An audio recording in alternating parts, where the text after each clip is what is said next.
Hi, everyone. Today we have Doug Schadle from Rhino 7. Doug, welcome to the call. Thanks, Lance. I appreciate it. Been looking forward to it. Well, thank you. Doug, can you share a little bit about Rhino 7 and what you guys do?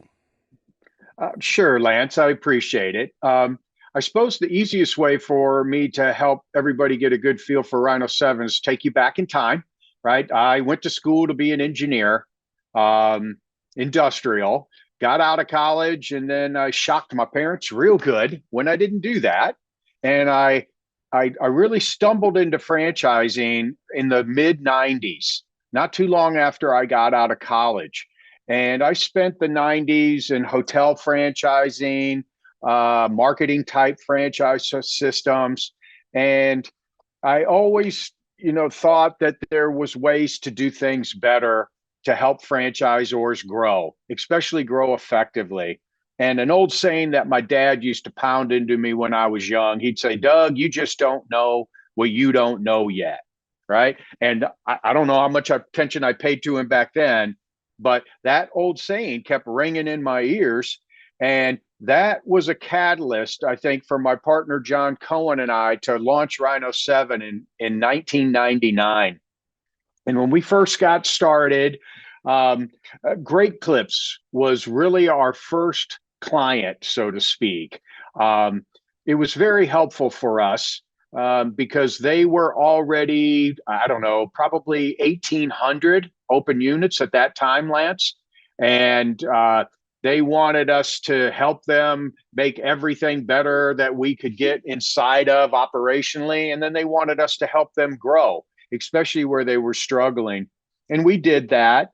And that was kind of a kickoff for us. And we realized pretty quickly also that emerging brands, these were smaller franchisors that were maybe 50 units or less, or in a lot of cases, people that had built really special businesses that were independents that thought maybe they could franchise them. And then we would help them do all those things.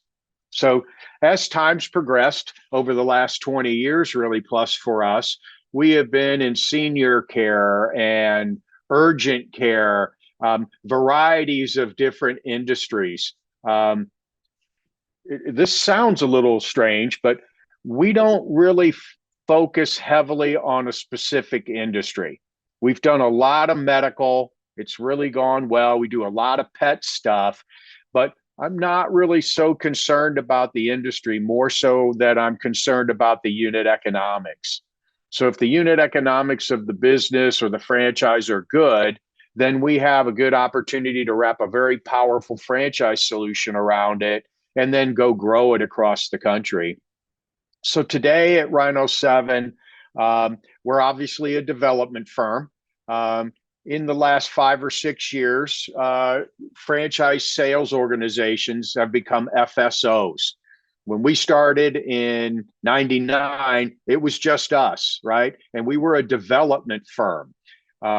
Obviously, we're an FSO, but we're also franchisors. We own multiple franchise companies. We're also franchisees. We own 3 different franchises that we operate here in Raleigh, North Carolina, where we're based.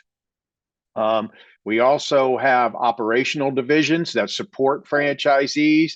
And then my partner, John Cohen, who I'd mentioned earlier, he heads up our real estate division. So when we have brands that are retail based, Lance, or medical based, and we need to go find sites and build them out, we literally do that for the franchisees. We construction project manage that, and we do a lot of that. So we are kind of everything and whatever is needed to franchisors. Some franchisors need a lot of assistance, and others just need specific things. So we can do about anything that's really needed out there. I had mentioned before, Raleigh, we're headquartered here in Raleigh.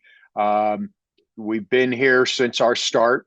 Um, Wonderful place. If you haven't ever been to North Carolina and the Raleigh market, you should come visit. You might stay forever.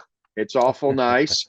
But kind of wrapping up here to not get too long winded, um, we are, uh, what I would call really a full service franchisor development firm. Um, and we can take people that aren't franchises and get FDDs and operations manuals and build systems and policies and procedures for them. Or we can take mature brands like a Great Clips and continue to grow it, depending on what they need. Quick question here. Mm-hmm. When you talk about growing a brand, I think some brands get into it and, they're not always ready to be franchisable, but they also Yep. don't necessarily understand the costs associated with it. And I know that's very custom, but what would you give as like a range, like a low to a high number on a typical person that's converting to a franchise? So at least they can just have an expectation. That's a really good question. I think it's much larger than people believe, Mhm. right? So let's say that a franchisor, Lance, is offering a franchise that's all in investment is $400,000, right, for a franchisee to get it up, running, staff it, stock it, train it, and have working capital to get to positive cash flow. Well, a lot of times, especially independent businesses, they've got an awareness of franchising, but they really don't understand it. And they think that franchise fees are going to make them rich, right? And it's really the opposite. Franchising is all about royalty revenue and helping franchisees get up and successful and then sharing in their success and doing that over and over and over. So, make a long winded answer shorter here. We've really never seen a franchisor, right, that we've been involved in or that has come together that it doesn't take probably every bit of $400 to $500,000 on the low end, depending on what type of franchise it is, up to over $1 million to get to a positive cash flow. And I get it want to rolling. explain to get it to positive cash flow, and that's enough in franchising term. That's royalty self sufficiency. In other words, where all the bills are paid via royalty. So that can be offset by some of the franchise fees, and that 400 to 500,000 to $1 million isn't something that most people are going to plop right in a checking account. Hmm. Even though if they can do that, it will help them with registration states and things along that lines. But that's gradual over time. Hmm. So when you're a slow growth franchise system, you're slowly growing. You're really not spending a lot except for registrations and stuff like that because you're not growing. It's when you're successful and growing rapidly, right, that you've got to hire people, bring in marketing, all the different things that need to happen, that you need a bigger infrastructure to stay ahead of your growth. That's what costs the money. That makes sense. And you're going to have those overheads that are going to compound with the more franchisees you bring on because you have to service and take care of them. Yes, it's a good thing, right? It's a Right. good thing. It's a good problem to have. And, and a very effective franchisor will look at what they're doing, right? And how they're growing, and then get out in front of it with staff.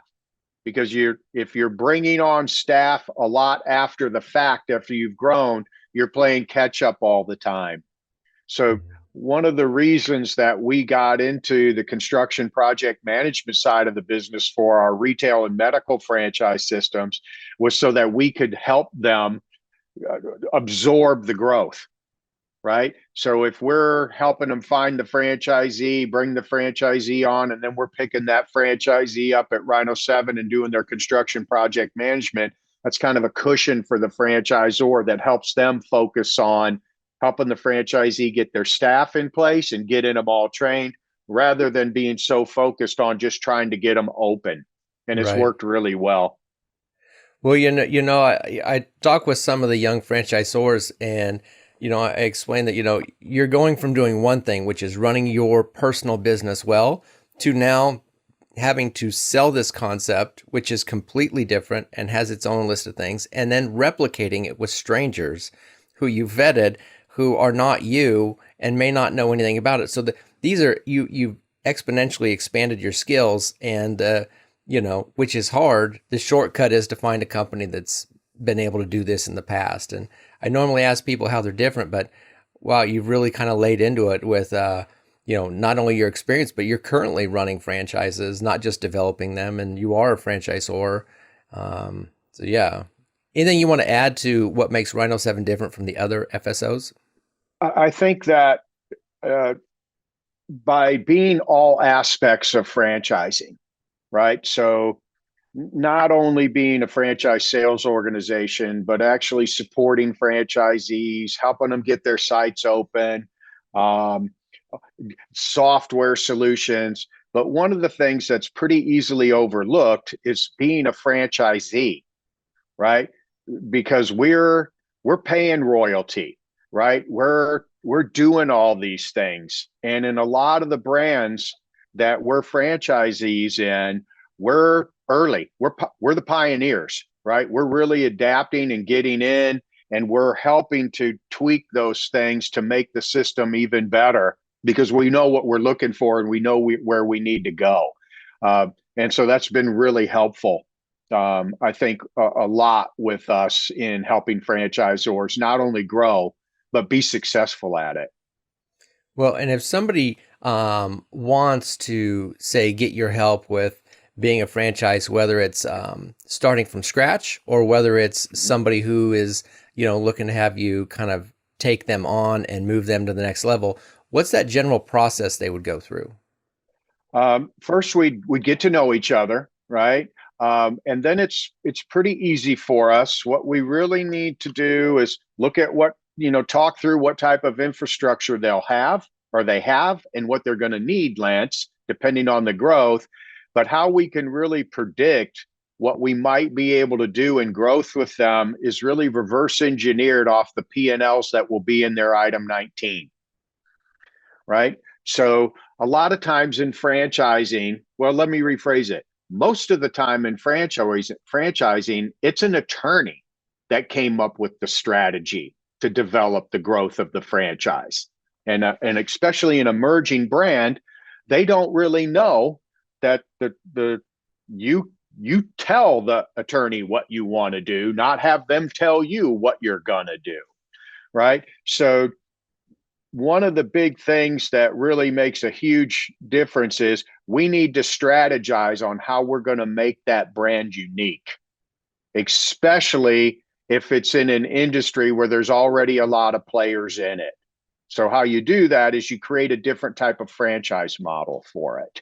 And then take those numbers of all the units, see what you've got there, and then that tells us what we really will be able to do, whether we can grow it methodically, whether we can grow it pretty rapidly. So it sounds strange, but I think my engineering's past has really come out to help us, right? Because that's what we do.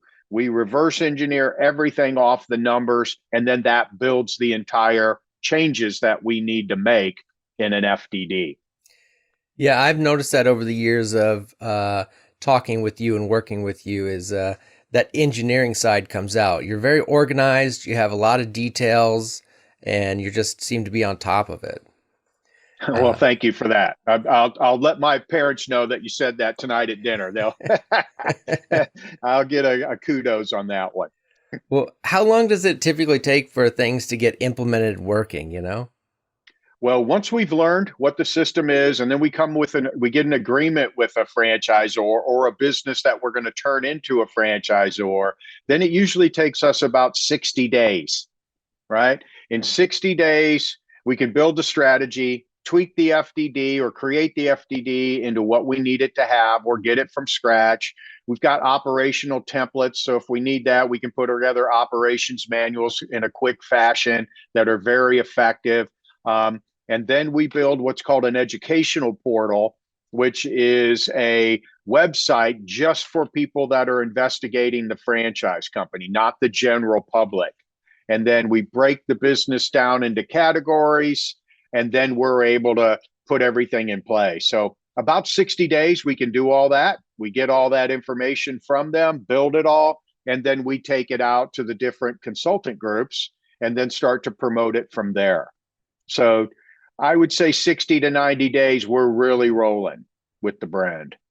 And is there anything the franchisor can do on their side to kind of speed up or shortcut the process? Um, a little, right? The quicker they can get us the information. So we'll give them a template with everything that we're going to need to be able to learn the business from the inside out and create not only the portal, but the sales system, right? We've got to create a sales system, what we're saying, how we're doing it, how we're presenting it to everybody. So the more organized they are, the better it will be for us. And the quicker they get us that information, the more we can build it. But we have teams of people here that are sitting, right, and Mm-hmm. are implementing these different pieces of the pie, every day.